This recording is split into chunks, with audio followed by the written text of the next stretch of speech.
And this is our navigator, Axel Magdal, and he didn't have a very fun leg this one because we were not up to speed. Second morning we were put through some really bad stuff. I'll talk more about that later. And here you can see the guys miserable, Mason and Martin Creede sitting around, just feeling bad, cold, miserable, wet. But it's close racing, so that was kind of keeping us up. And Mason is discussing with Arve about how to keep Telefonica black as far aft as possible. And at the same time, Eivind is freezing his hands off. But this is life. It's moving sails, as usual, dragging backwards as the wind picks up. Good speeds around 20 to 25 knots. This was actually one of the legs with the highest top speeds. And you get exhausted. This is Magnus Olsson after first 24 hours. He went down down below to have some porridge. And then he just passed out in the bulkhead area. And Martin Creede is telling us how to stay warm on board. It takes a lot of work. You can grind, keep the guys happy by making them coffee. And it's always a watch captain coming up with a stupid idea to change sail. But Richard Mason, he has some tricks to keep warm. As the watch captain, you have the power to piss off, and you can always get the guys to move the stack forward a foot and wait for them to finish and get them to move it back a foot. It's a very good way to warm the crew up.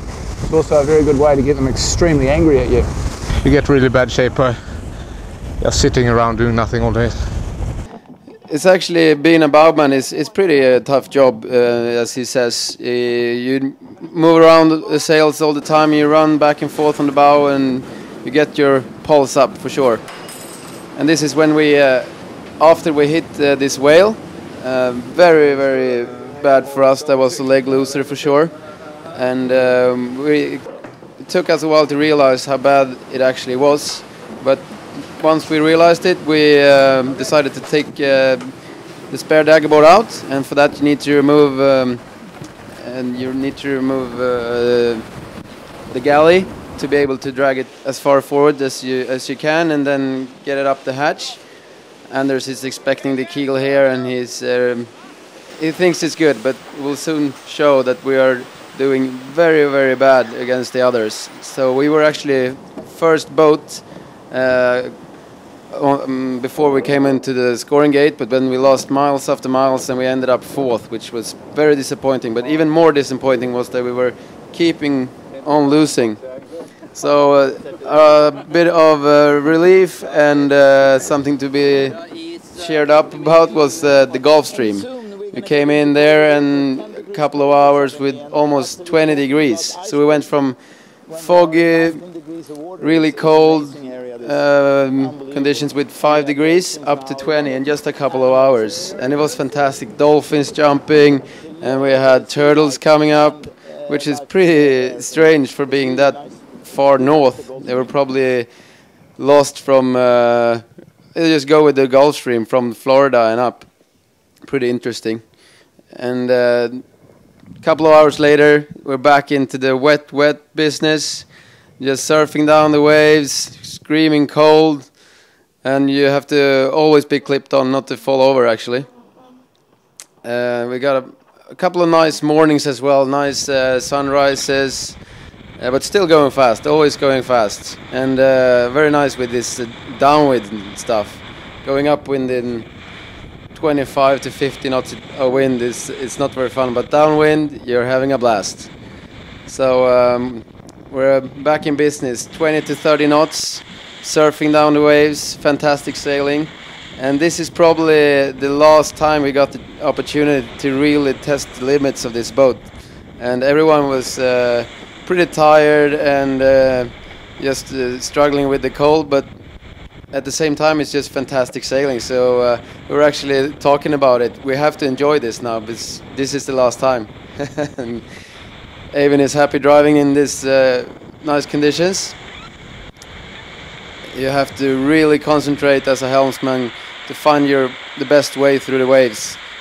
It's a major difference in speed if you catch the right wave or not, and just surf down and then you crash into the the wave after, and the boat can stop 10 knots. So it's tricky for sure. And since we were really pushing, we had to push harder than the others because we had this problem with the keel fin. It was a lot of drag, and that meant that we were actually broaching a couple of times. Pushing hard is not ending up well all the time. You can see here you have to release the Jenacker to get back on track again. And it's like running down a ski slope in the big waves in this part of the Atlantic in the big winds.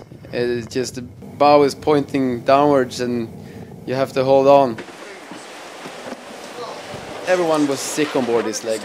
We had a bug going, and one got the flu in the beginning, and it was just spreading. And here's Richard Mason, miserable, cold, having a fever, and he has problems with his back from before, so he has painkillers for that. And this time he needed a few painkillers for the cold and the fever as well. So he was whining a bit there.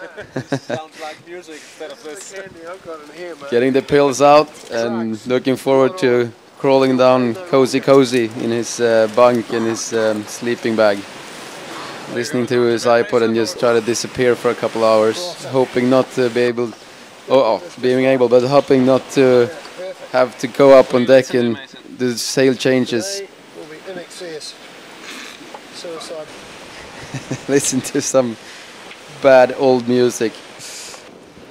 Coming into Galway, Ireland was of course nice for us because it's always nice to come to land, but coming last was very, very disappointing. We are aiming for the podium in St. Petersburg, and coming last was not helping us to aim to that goal. So we really have to push hard now and get over this leg and just look forward.